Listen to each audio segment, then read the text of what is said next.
So earlier this year, I done a couple of borders. This project, which are quite cool, they're all quite long, thin borders, and they kind of replicate up the garden.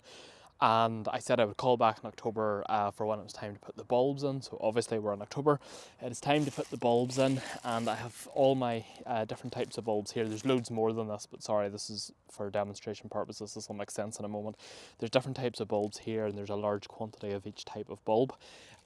But there is 4 types of tulip going into this garden, 2 shades of orange, and two sort of like purpley shades. And I always find whenever you're planting bulbs, even though you do random colour mixes, you always end up with too many colours or too many of a certain colour in certain patches.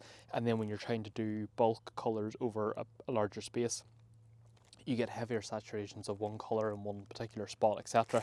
So what I'm doing is to take out the human responsibility from it.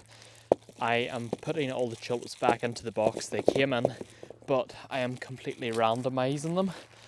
So I'm going to take all the packets in a moment and do this here. But I've taken 1 packet of each colour so far.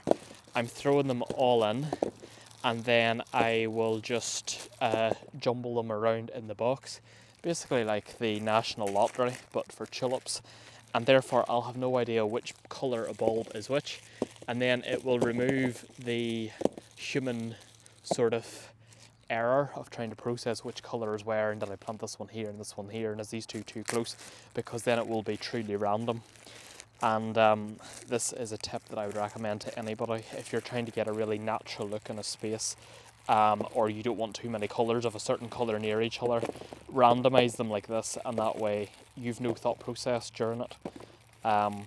Because yeah, like I said, it's the only way to get a truly random experience.